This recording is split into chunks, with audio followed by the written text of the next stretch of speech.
Hi friends, ஆர்யூஎஸ் cooking. இன்றைக்கி இந்த மழைக்கு தகுந்த மாதிரி கோல்டு எனக்கு ஜாஸ்தியாக இருக்குங்க. அதனால் மிளகுத்தூள் போட்டு காரசாரமான நண்டு வறுவல் தான் நான் எப்படி செய்யலான்னு பார்க்கலாம். வாங்க வீடியோக்குள்ளே போகலாம். 4 ஸ்பூன் எண்ணெய் ஊற்றிருக்கேன். எண்ணெய் சூடானோன்னா வடகம் கொஞ்சம் போட்டுக்கிட்டு அது இப்போ நல்லா பொரிஞ்சதுக்கப்புறம் கருவேப்பிலை போட்டு அதுக்கப்புறம் ஒரு பெல்லாரி வெங்காயம் போட்டிருக்கேங்க. அது நல்லா பொன்னிறமாக வந்ததுக்கப்புறம் இஞ்சி பூண்டு பேஸ்ட்டு 1 ஸ்பூன் போட்டிருக்கேன். அது அந்த பச்சை வடை போனதுக்கப்புறம்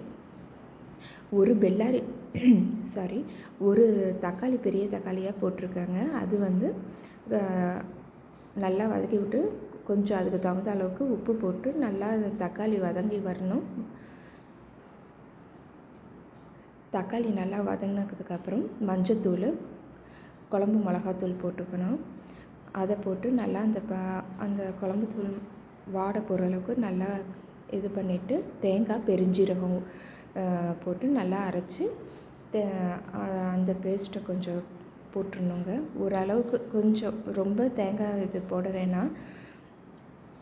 அதை போட்டு நல்லா தண்ணியை லைட்டாக ஊற்றி நல்லா கலந்துக்கணும். எனக்கு கொஞ்சம் காரம் பத்தாத மாதிரி இருந்தது, அதனால் குழம்புத்தூள் கொஞ்சம் போட்டிருக்கேன். உங்களுக்கு தகுந்த மாதிரி குழம்புத்தூள் போட்டுக்கோங்க. நல்லா அது கொதிச்சதுக்கப்புறம் நண்டை போட்டுக்கணும். நண்டில் கொழுப்பு எனக்கு பிடிக்கும், அதனால் நான் எடுத்து போட்டிருக்கேன். உங்களுக்கு தேவைன்னா போட்டுக்கோங்க. அதை நல்லா வதக்கி விட்டுட்டு கருவேப்பிலை அதுக்கப்புறம் போட்டுங்க. மூடி நல்லா வேக விட்டுறணும். இந்த ஸ்டேஜில் பெப்பர் தூள் நல்லா இடித்து அதை வந்து எந்த அளவுக்கு உங்களுக்கு காரம் தேவையோ அந்த அளவுக்கு பெப்பர் தூள் போட்டுக்கோங்க. நான் நல்லா காரசாரமாக இருக்கணும், ஏன்னா வீட்டில் எல்லாருக்குமே கோல்டாக இருந்த தொட்டு நான் நல்லா காரசாரமாக செஞ்சேன்.